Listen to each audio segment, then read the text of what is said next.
Olá, você que nos acompanha. Tudo bem com você? Eu sou o José Sequinho, superintendente executivo do IES.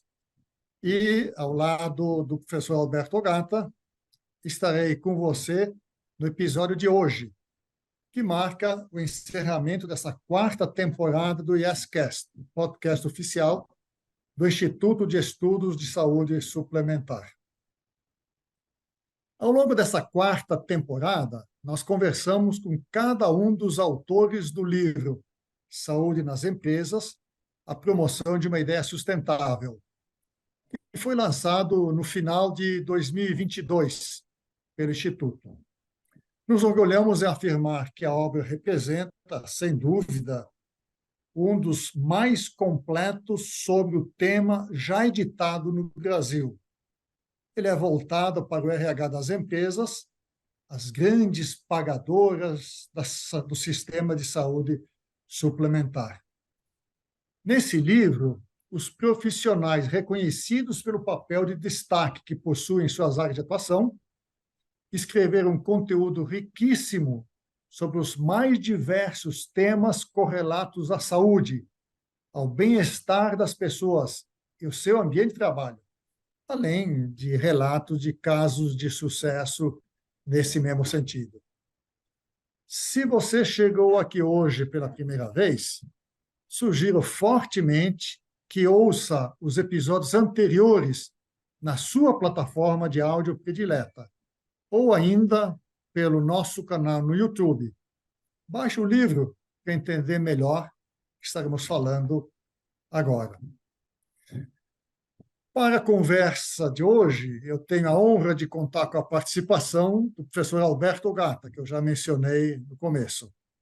Ele é médico e pesquisador associado ao Centro de Estudos em Planejamento e Gestão da Saúde da FGV.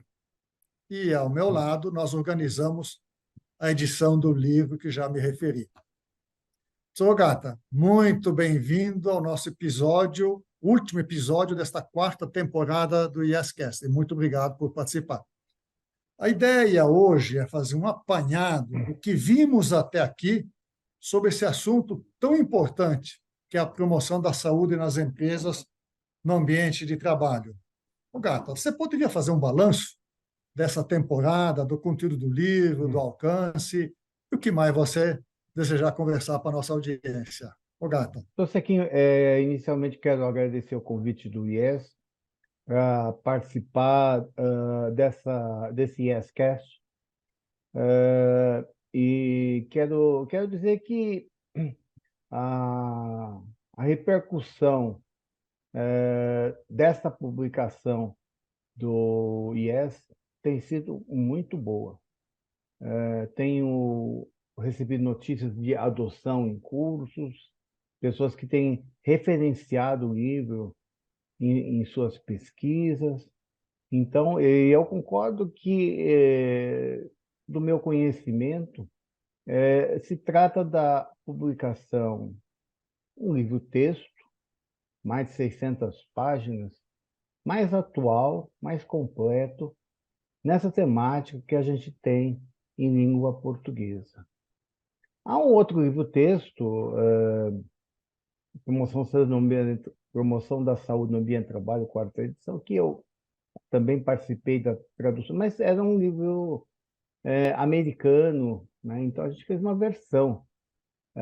Eu acho que a grande vantagem desse livro é ser um livro genuinamente brasileiro, com dados nacionais. Então, hoje, quando as pessoas vão fazer publicações, trabalhos de fim de curso, trabalhos nas suas empresas, não há motivo mais para citar dados americanos, europeus, asiáticos. Nós temos dados nacionais coletados nessa publicação. Então, acho que essa é uma coisa. E a contribuição do IES, trazendo os autores para o IEScast, traz um valor a mais, um valor agregado muito importante, porque além da publicação, permite às pessoas assistirem de viva voz com os autores sobre o que escreveram. Então, eu corroboro essa sugestão de que baixem um livro e, à medida que forem lendo, consultando, voltar para a biblioteca do IES, que é super completa, para ouvir o autor sobre o que ele quis dizer, sobre o que... E o tema, então, assim, ele é cada vez mais atual. Você vê que a grande imprensa tem apontado nas últimas semanas, principalmente com os dados do último censo, né, essa questão do envelhecimento da população, né? Ela é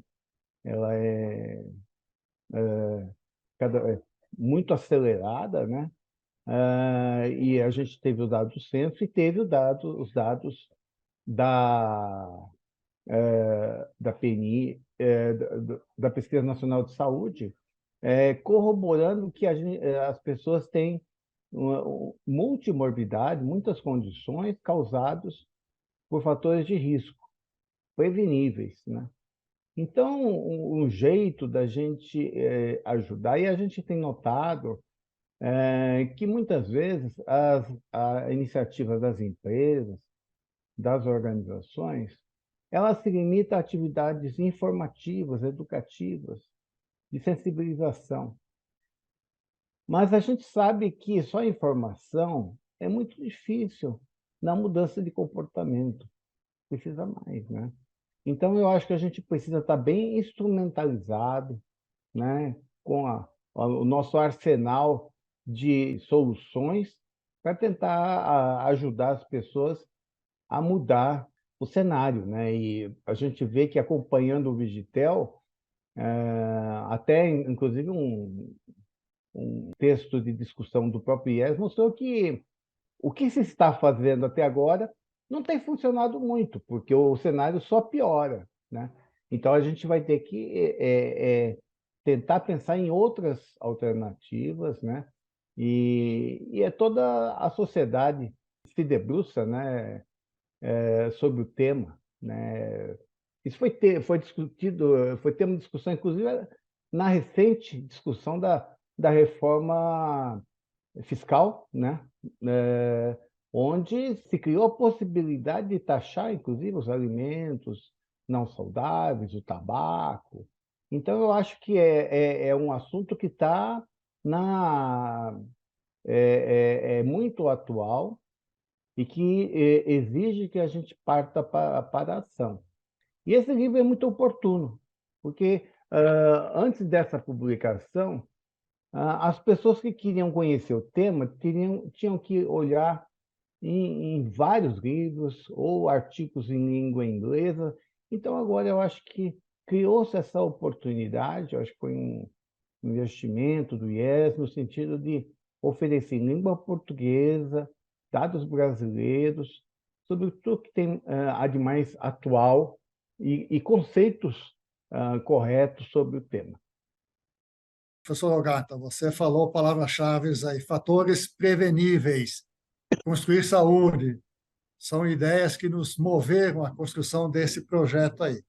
Na verdade, o projeto nasceu de uma conversa nossa com nossa assessoria de comunicação.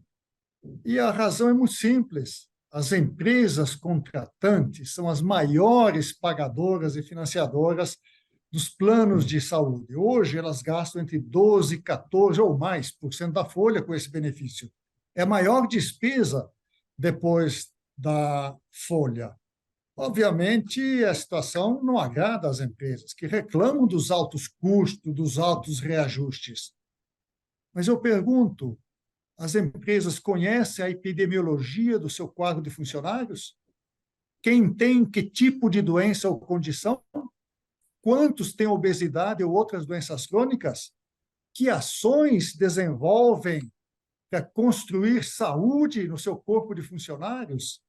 Sabem que muitas doenças, fatores de risco preveníveis que você falava, professor Gata, muitas doenças se originam do cultivo por longos anos de hábitos que são inadequados, que não favorecem a saúde, Estão eles na alimentação ruim, na falta de controle do estresse, na inatividade física. As empresas que contratam planos oferecem opções saudáveis em seus refeitórios? Convidam para momentos de atividade física e relaxamento? Aproveitam a presença do médico do trabalho para orientar, acompanhar ações de promoção de saúde no ambiente de trabalho? É um grande conjunto de questionamentos que eu faço aqui, mas são todos eles temas abordados nos 17 capítulos do livro, com lições de como as empresas podem desenvolver ações que produzam saúde no seu conjunto de colaboradores. Boa parte das empresas reúne no mesmo espaço físico centenas de pessoas. Isso é uma condição propícia para ações de promover saúde, que podem ser desenvolvidas e coordenadas em conjunto com a operadora contratada para bancar aquele plano de saúde. Enfim, o livro foi pensado para esse público, com propósito informativo e educativo, para que saibam que se pode construir saúde no ambiente de trabalho. E dessa forma, a empresa contratante obtenha menor absenteísmo, maior produtividade, melhores resultados. Isso para não falar também no ambiente de trabalho mais agradável e cooperativo, que é sempre muito importante. Mas você, professor, entre tantas atividades em sua vida profissional, você tem grande conhecimento e experiência em medicina do trabalho. Como é que você avalia esse novo momento pelo qual passa o mercado de trabalho, com maior atenção à saúde dos trabalhadores, especialmente depois de 2 anos e meio de pandemia que vivemos? Professor Gata. É uma ótima pergunta. Bom, só um spoiler, né? Eu tenho estudado realmente saúde populacional, mas não sou médico do trabalho, né? Eu não, Então, me não, desculpe. mas não atuo, não. eh, eu acho o assunto super importante, realmente, porque isso exige, né, que as empresas passem a ter uma cultura de saúde. Trabalhador saudável ser um ativo da empresa. A gente tem estudado a questão do olhar do investidor, né? Inclusive, algumas empresas têm reportado esses indicadores nos seus relatórios de sustentabilidade. Existe um movimento de grandes investidores americanos chamado Culture of Health for Business. Então, agregando investidores que identificam empresas que tenham uma cultura de saúde. E isso, por exemplo, o professor Ron Gutzel, que já esteve conosco aqui no Brasil, ele publicou recentemente que desses 10 fatores de risco, né, eles realmente reduzem custo de assistência médica, reduzem idas à emergência, reduzem realização de exames desnecessários e permitem o diagnóstico precoce de patologias tratáveis. Então, em avaliação de custo, isso é confirmado, né? É confirmado. Agora, isso exige que a gente tenha uma visão de cultura de saúde, realmente, de deixar os trabalhadores mais saudáveis. Como eu dizia, a gente tem que dar um passo além das atividades meramente informativas. Novembro Azul, Outubro Rosa, palestras, folhetos. Porque o cidadão hoje, ele é muito bem, ele recebe muitas informações de diferentes fontes, da internet, da TV, muitas informações. Agora, o que muda comportamento a partir da informação é realmente receber incentivos, é ter um ambiente saudável, como você que falou, realmente, se você não tem uma alimentação saudável no refeitório, nos coffee breaks, se você tem uma escada que não é amigável para que você suba, desça um andar, dois, se você você não tem um espaço adequado para quem queira ir de bicicleta na empresa, por exemplo, ou você não cria um ambiente amigável em que não seja uma tensão constante, né? Então, são situações em que acabam se refletindo fatalmente na questão dos custos, né? Recentemente, a gente fez um survey e observamos que muitas, praticamente todas as questões, grandes questões físicas que as pessoas relatam, principalmente em pronto-socorro, dor nas costas, dor na nuca, enxaqueca, dor no estômago, elas estão associadas a uma percepção ruim de bem-estar. Quer dizer, não basta dar um antiácido para uma dor do estômago. A pessoa não está legal. Então, isso o ambiente de trabalho pode propiciar uma melhora, porque senão a gente vai realmente medicalizar tudo que a gente sente. E eu acho que essa publicação ela traz algumas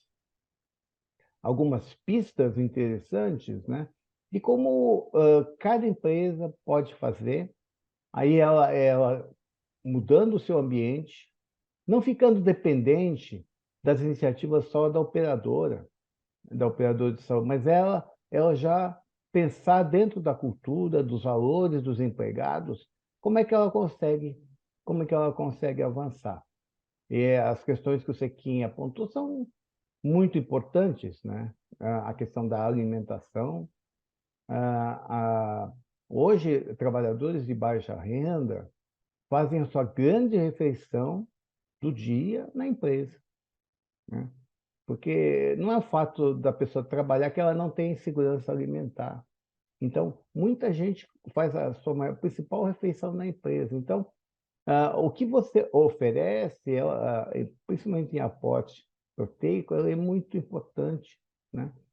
A questão do uso abusivo do álcool, né? A questão da atividade física, né? A questão do tabagismo, e tudo isso também redundando em taxas que a gente vai perdendo o controle de obesidade. Elas acabam levando a principal causa de incapacidade e morte no nosso país, que são as doenças cardiovasculares.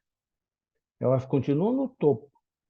E a gente pode dizer, como você que bem falou, que elas podem ser realmente preveníveis, né? Reversíveis, através da mudança de comportamento. Então, não é um curso implacável, né? Muitas vezes, quando a pessoa tem um câncer avançado, não, uma doença cardiovascular, você pode prevenir um infarto, você pode prevenir um derrame. Então, eu acho que é um bom momento. E a outra, né, a gente dizia que no início que essa questão do envelhecimento, né, Tosquim, cada vez mais a imprensa recentemente, agora, cada vez mais as empresas estão contratando pessoas na faixa dos 50 anos, né? Quer dizer, são pessoas que provavelmente eles virão com comorbidades já e que precisam ser abordadas. Isso só às vezes com um exame periódico simples, anual, se detecta, se identifica. E hoje a gente sabe que a maioria dos hipertensos e diabéticos nas empresas não são reconhecidos, eles nem sabem que tem a condição. Então, eu acho como fazer o rastreamento, maneiras disso ser abordado, eu acho que boas pistas a gente vai conseguir nessa publicação do IEF. Pois é, professor Gato, você vê que você, leitor que nos ouve, tem muito a descobrir, aprender e verificar de possibilidades na leitura desse livro aí. Falar um pouco sobre o mercado de trabalho, que mudou, está mudando, vai continuar mudando muito pela frente. Não me refiro apenas ao trabalho em casa, o home office que foi feito aqui durante a pandemia, mas especialmente as transformações que a inteligência artificial está provocando e vai continuar provocando. Muitas profissões vão encolher e até mesmo desaparecer nos próximos anos. Outras virão em seu lugar, essas mais ligadas ao trabalho intelectual, criativo, que a máquina ainda não consegue, eu duvido que algum dia chegue a fazer. A inteligência artificial, ela não avança as fronteiras do conhecimento, ela não tem insights, mas ela consegue, com extraordinária rapidez, visitar o que já foi produzido e sumarizar um texto coerente, diminuindo o nosso trabalho e nosso esforço repetitivo. Mas não cria novas coisas. Esse será o espaço reservado à ação humana. Então, o futuro do trabalho, eu imagino, estará muito nessas linhas criativas. Contudo, tem algo que não muda, que é a necessidade de construirmos saúde em nossa sociedade, construir saúde em cada uma das empresas, o que é perfeitamente possível, lembrando aqui a expressão do professor Ogata, que disse riscos evitáveis, que provocam cânceres, que provocam muitas doenças crônicas.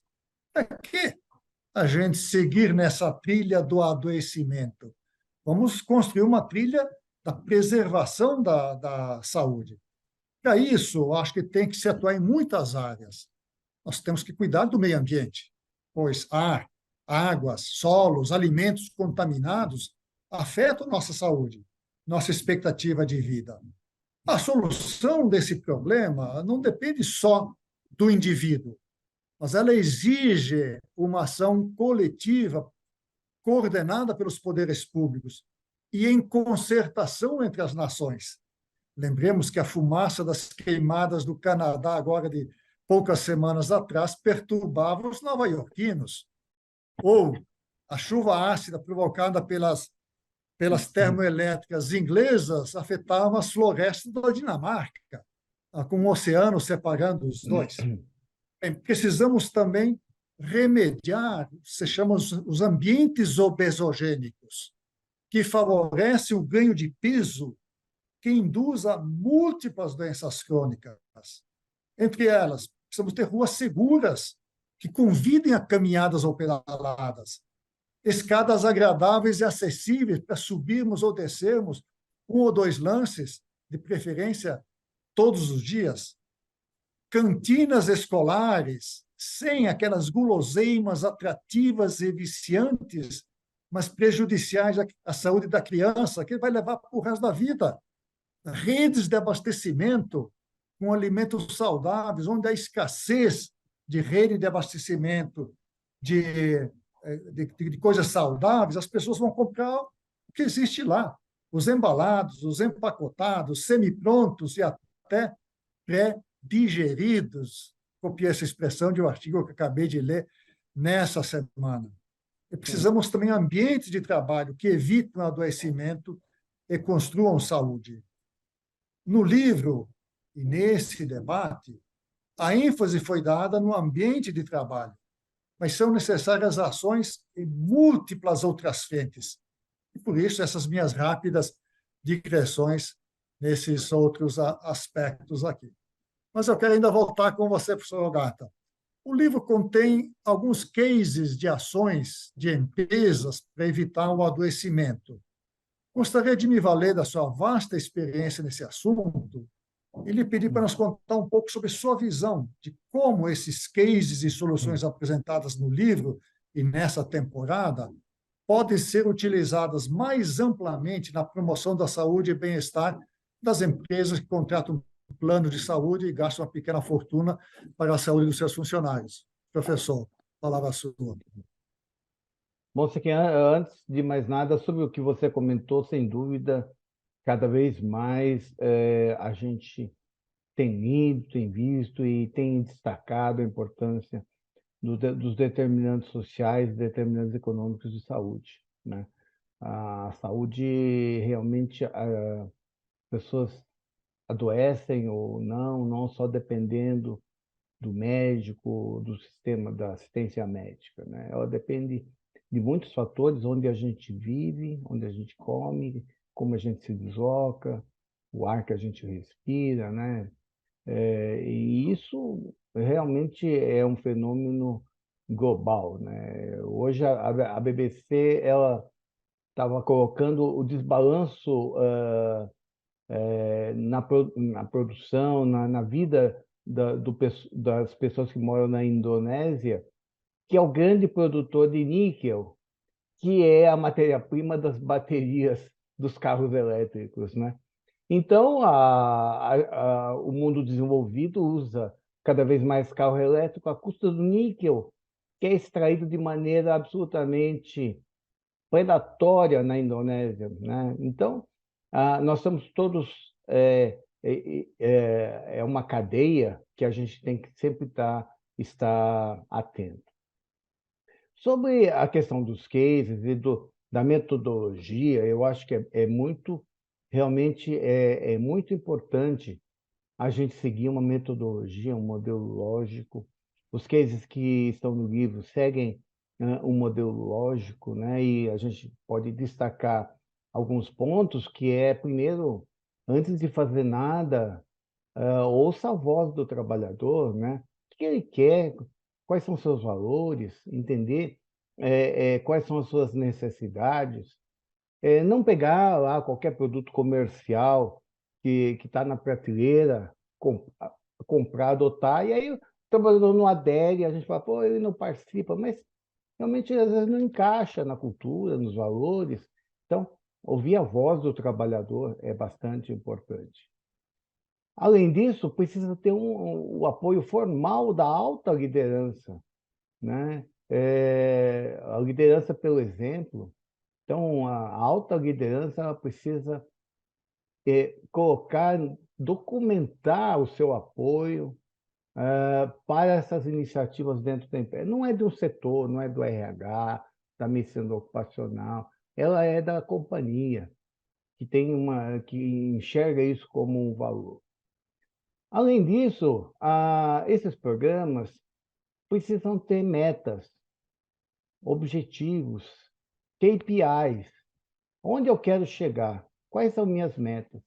A meta, ela não pode ser só a participação, ela não pode ser NPS, satisfação do participante, né? Sabe? Ela não é uma prestação de serviço que você vai fazer NPS e aí você documenta e apresenta, olha, meu NPS foi de 90%.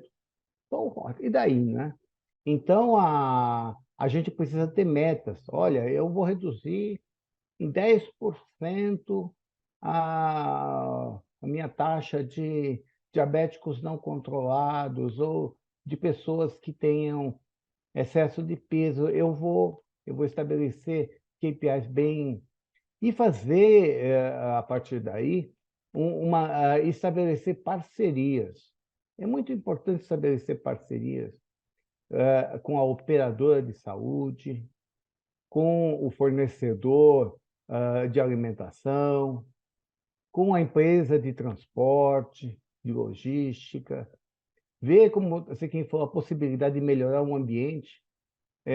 Tem sido possível, por exemplo, fazer uma vez por semana uma feira com produtores locais, para você estimula a economia local e as pessoas podem lá no final do dia ter comprado alguns legumes, alimentos frescos, frutas, e levar para casa.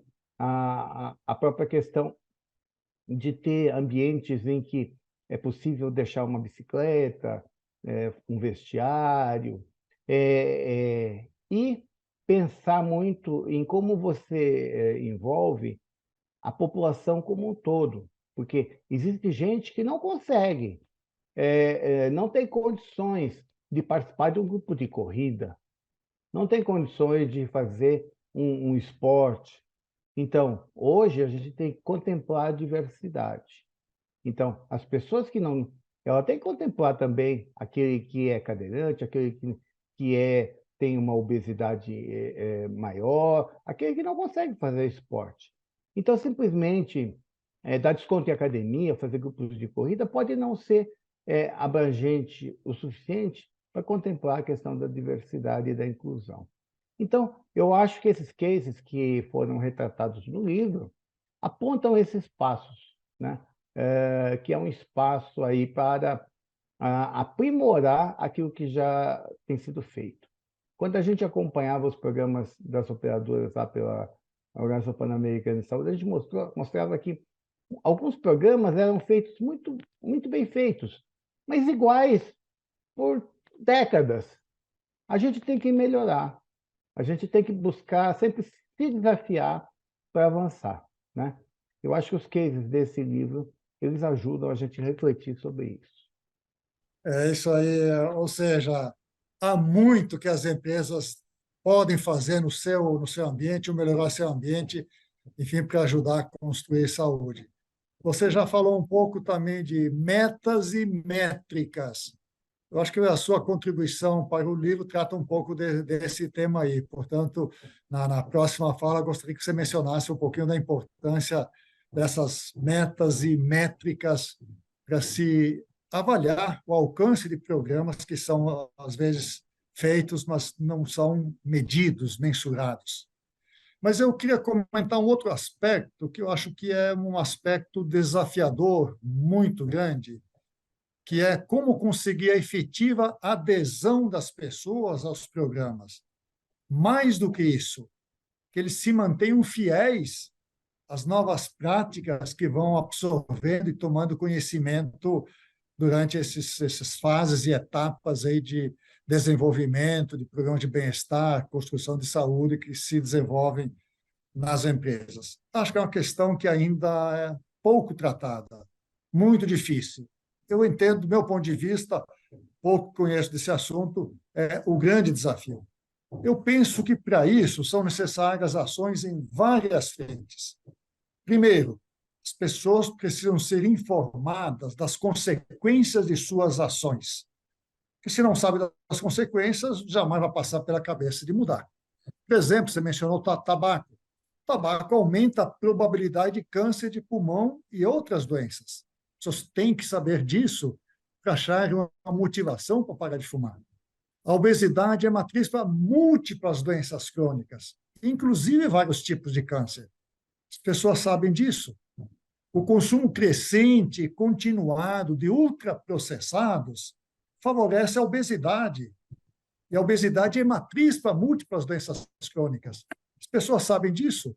Então, primeiro, para desejar mudar, tem que saber conhecer. Não basta isso.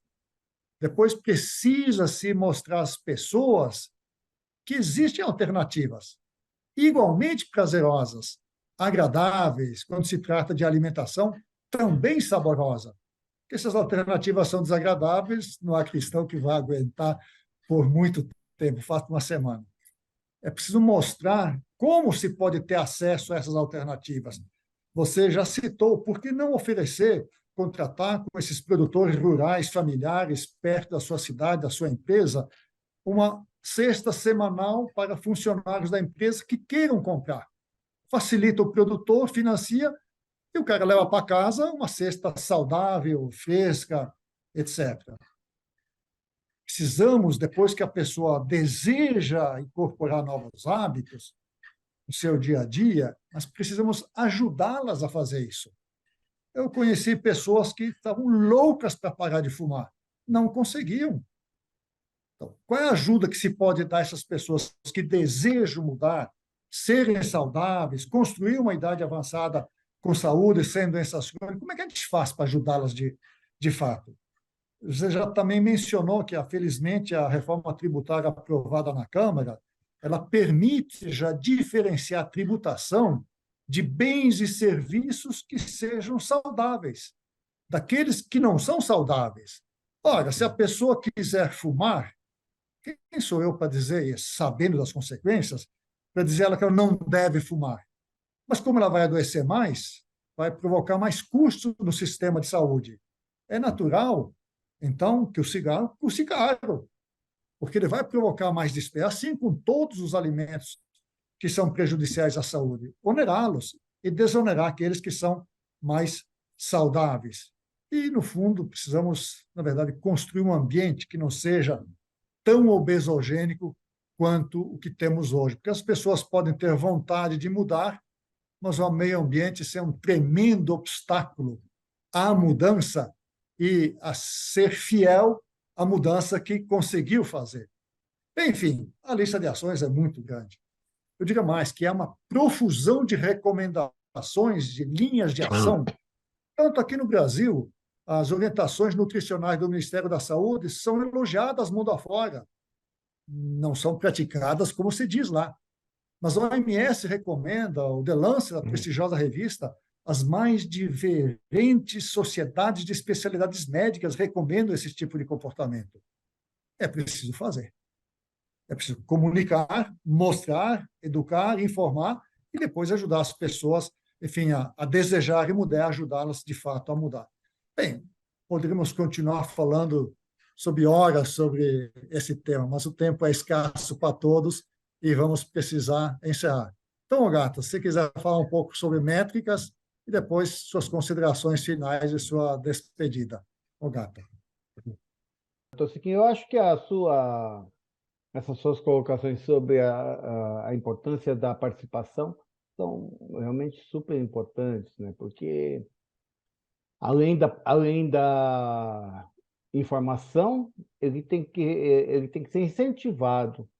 Há um exemplo de uma operadora americana em que ela fez uma parceria com a Apple e deu um Apple Watch, financiou um Apple Watch em meses. A cada mês que a pessoa atingisse a sua meta, ela não pagava a mensalidade do Apple Watch. Quer dizer, ela poderia, após os meses, ela ter o Apple Watch de graça, mas ela tinha que cumprir aquela meta de passos registrado. Então, assim, a tecnologia, como você bem falou, também atua nesse sentido, né? Hoje, há muitas iniciativas de chatbots, inteligência artificial, que ajudam a aconselhar as pessoas a melhorar seu estilo de vida. Eu acho que os incentivos elas têm que ser também muito bem direcionados. Um exemplo que eu tenho pensado, eu sei que é essa questão do benefício farmácia. Hoje ele é concedido muitas vezes de maneira genérica. Então, tantos por cento de desconto levando a receita. Isso tem levado a um uso abusivo de tranquilizantes e benzodiazepínicos. E a gente vê o que está acontecendo nos Estados Unidos com o uso de opioides. Que tal se quem oferecesse esse benefício farmácia que fosse mais seletivo e desse um incentivo maior para questões, por exemplo, de descontos ou financiar o remédio para quem deseja parar de fumar, né? E atrelar o fornecimento de medicamentos psicotrópicos à adesão a um programa de saúde mental, por exemplo. Agora, isso exige que você sempre esteja pensando em cima avançando no programa, né? Porque uma métrica, por exemplo, para encerrar essa questão, por exemplo, dos afastamentos, né? A gente sabe a quantidade de afastamentos de curta e longa duração pelo CDF, doenças mentais e emocionais. Essa é uma métrica que a gente pode realmente e a grande causa que são as doenças musculoesqueléticas, acompanhar e estabelecer metas para o atingimento a redução desse, porque isso implica também, traz um impacto tributário para as empresas através do FAP. Além disso, buscar criar um dashboard, um painel com os indicadores apontados no exame periódico ou nas feiras de saúde, de maneira que eu consiga ter indicadores em que, isso já acontece em empresas aqui, o gestor da unidade da empresa, ele enxerga um índice de estilo de vida do seu setor. E isso pode ser atrelado a incentivos financeiros para o gestor para que motive as pessoas a participar. Então, eu acho que a gente precisa avançar em métricas, como eu falei. Acho que a gente tem que ir além da mera satisfação, o mero NPS como indicador. Eu quero agradecer o convite, a confiança por ter contribuído com a obra, e eu quero estimular realmente as pessoas a que consultem. Nós temos que estimular nossos alunos a usar como um livro-texto de referência. Outras escolas têm utilizado, então eu quero fortemente recomendar que as pessoas baixem. É grande para ser lido, né? Mas para ser consultado sempre que necessário. Eu quero cumprimentar o IES por essa iniciativa de fazer uma obra de tamanho envergadura. Muito obrigado pelo convite para hoje e espero vê-los em breve. Sr. Gata, o IESA é que lhe agradece tanto a colaboração importante que você deu como nosso consultor editorial para essa obra, com um monte para sugestões, avaliações, etc., e por ter participado com o artigo e agora, nessa tarde, na conversa de hoje, que foi, eu reputo, como muito agradável. Isso tudo mostra que há muito que pode ser feito nas empresas para construirmos um ambiente saudável e construirmos saúde nas pessoas, evitando o adoecimento. Como o professor Gata lembrou, é perfeitamente possível fazer o download gratuito do nosso livro no site do IES, www.iess.org.br. Ele está disponível para download gratuito também pela Amazon, pela Google, na Biblioteca Nacional. Apenas no site do IES já foram mais de 3.500 downloads desde o seu lançamento. Bem, chegamos ao fim desse último episódio desta quarta temporada do YesCast. Foi um prazer ter cada um de vocês com a gente ao longo de toda essa jornada enriquecedora. Convido você a seguir o Yes nas redes sociais. Estamos em todas elas. Todo dia tem conteúdo novo que tentamos levar para um conjunto cada vez maior de pessoas e levar um profundo conhecimento sobre o setor de saúde, sobre como podemos construir saúde para nós mesmos e para usar o conhecimento professor Gata, saúde populacional, que é muito importante. Muito obrigado a todos que nos acompanharam e até uma próxima temporada.